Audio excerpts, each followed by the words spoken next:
Hey everyone, welcome back to Life After Work. I'm Solomon, and this is going to be a little bit of a start on a new video. I'm doing a number of videos at the same time, and I'm not sure what order they'll actually get put on YouTube. I've been working over here on my battleship. Been working over there on the battleship. I've got the hull and some of the hull detailing going on over there. I've got a little bit of main deck work, but not much. And over here, I'm still working on superstructure and some of the detailing. Now, I have abandoned some of the, well, I was calling it etch brass, but I've decided that it's really not all brass. But at any rate, I've abandoned some of it because it's just so fragile in this model, and I hate to keep ragging on this particular model. The photo etch, the PE is so thin that if you don't get bends perfect the first time, you can't fix it. It just falls apart, which is unfortunate. But I'm going to do as much as I can. It'll be fun. But what this particular video is going to be about, that I'm videoing for right now, is this. I showed you this previously. It's the Paasche Media Blaster. Well, I now have, and let me just turn you down here, and I think I'll even try to zoom you in, because I'm sure you just can't wait to get your nose right down here into it. There you go. I have two kinds of media. This is AEX-5-240, if you're interested in looking it up. It's a brown fused aluminum oxide. This is for coarse etching. You can do etch glass, etch plastic, whatever you want to do with that. This is a 2-pound, same size container, but it's 2 pounds instead of 5 pounds, which will give you an idea of the difference in volume versus weight. And this is pumice, basically volcanic rock that has been ground up into a powder.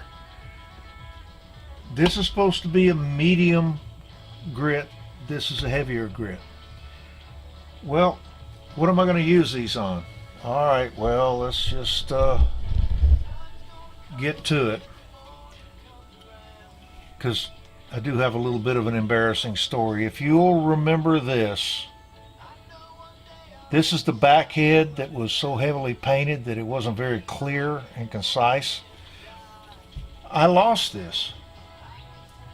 Now, Linda and I blamed Sonny. We figured he got out here in my stuff and he hid it from us. We looked everywhere. We looked under stuff, on top of stuff, and it turned out I found this in our refrigerator freezer. Now, don't go there. I don't want to talk about it. It's embarrassing enough. I very likely left the freezer door open so that Sonny could get up there with this, or something of that nature. That's my story, and I'm sticking to it. Well, what I'm going to do is I'm going to grind this down flat. Let's see if I can get a little. I'm going to grind this down flat. But you see all those rivets? Well, in order that I don't have to lay out all of these rivets before I drill them out, I'm going to go ahead and drill them out. As soon as I clean off all the paint, I'm going to drill each of these out. And what rivets am I going to put back in? Well, let me show you. These are very short, very small pins that seamstresses use, and I really and truly doubt you'll be able to see that very well. But I'm going to drill these out I'm not going to put the pins in because I'm going to grind this down, but I'm going to drill them out before uh, I grind this down and before I put the pins in. That way I'll know where each one goes after I get the detail off. I have ordered and should receive in the next day or so all of these details in cast white metal, and hopefully, and I don't know if you can see that very well, every piece of this will be replaced with a three-dimensional piece that will either fit on here or sit in front of it, which will give me a tremendous amount of detail. But the rivets, I don't want to lose the rivets, and these pins will be perfect. And I've got, like, I don't know, hundreds of them for next to no money. I mean, we're talking pennies, pences. I mean, literally very little. So I've got a process to go through there, but the first thing I want to do is sandblast all this paint off. Well, I could strip it using brake fluid and then cleaning up after the brake fluid with Purple Power.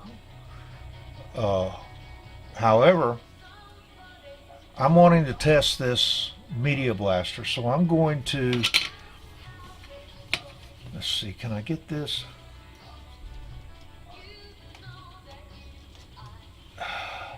So I'm going to get the Media Blaster and I'm going to put the pumice in it, and I'm going to blast this and just see how clear and clean it gets.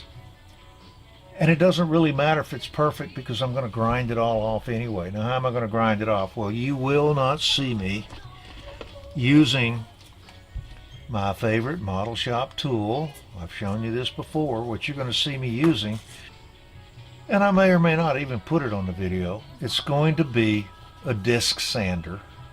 And I'll just push this up against it and grind everything down until it's all gone. So I have throttles and brakes and all of this other stuff just going to go away, and that'll be a flat surface that I will put these white metal parts on. And it'll have the heads showing that aren't going to be these rivets. It's going to be those pin heads. And that'll be all it shows, and I'll cut the pin heads off in the back, and I should have an entirely new back head. Now, I'm also, you saw my 64.5, let me just get that right quick. So, now this car is the real reason that I had asked Fred Henry how he stripped plastic. It's awful, I don't like it. He told me about his brake fluid and Purple Power, and that works great for me. I don't have a problem with that. But since I have this and I've got the pumice, I'm going to pull the body back off of this chassis and I'm going to blast it. Now, am I worried about damaging the skin of this car? Not really, because I actually have another one. I went out and bought one because I wasn't sure if I could save the one that I had. And truthfully, I want to clean this off, make it successful, paint this, put it together, give it to my brother, because I might want to do the other one for myself.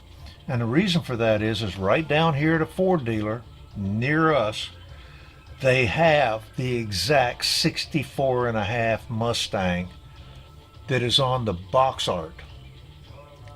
I'm serious, it's the same one. And I'm going to go take pictures of it and post that. But at any rate, you know, it's just a matter of, right now we're into experimentation, and I'm experimenting with my 2 pounds of pumice, my 5 pounds of aluminum oxide, and we're going to see what does best with this Media Blaster. And since the Media Blaster is Pache and both of these medias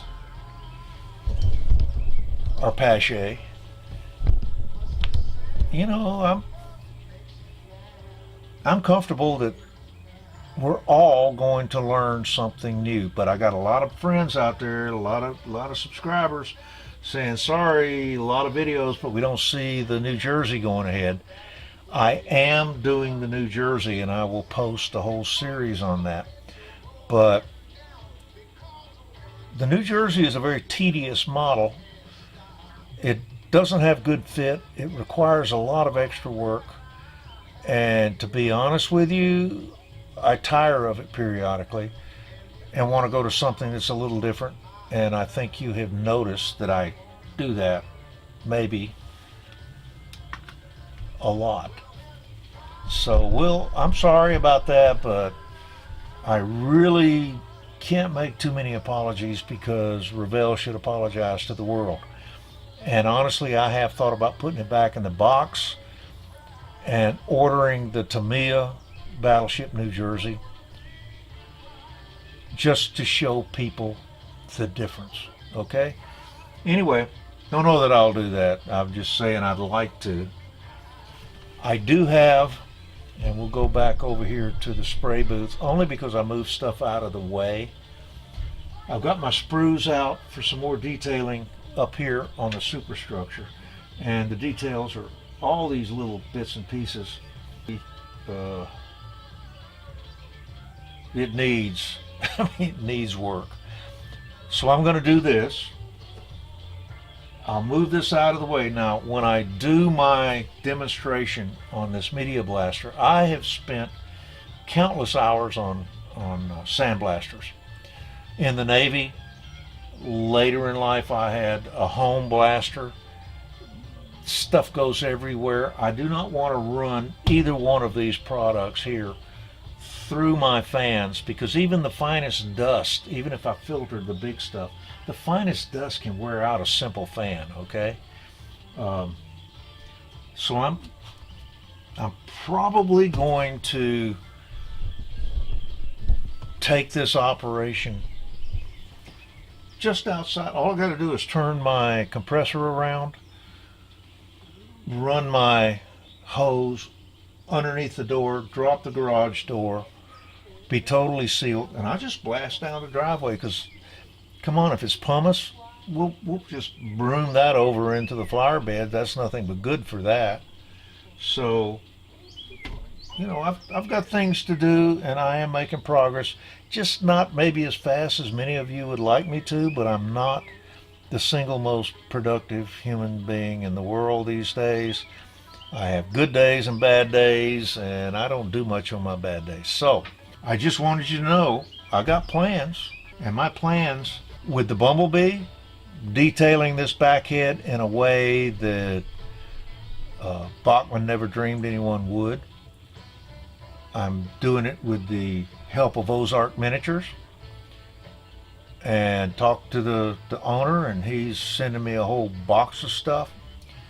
And we're gonna make progress on the Bumblebee and make progress on the Battleship and learn how to use a Media Blaster. So I think that's it for this one. I'm going to go ahead and post this, I believe, and just keep on keeping on the best way I can. You guys take care. I hope you had a good weekend. I'm loving the sunshine, and just so you know, I've got all my doors open, and it may take a moment. It may be too bright out. It doesn't really matter, does it? It's just a beautiful spring day, and my dogwoods are beginning to bloom right over there. Got one there, a white one there, and a pink one the other direction. Things are continuing to bloom out in the backyard. But I'm just loving the sunshine. I'm getting into spring. And I hope you all are too. So, have a good day. This is Life After Work and the ships, trains, planes. Well, let's go back. God, I have a hard time with this, guys. Ships, trains, tanks, and planes. Model shop. So, y'all have a good day, and we'll talk to you later. Bye.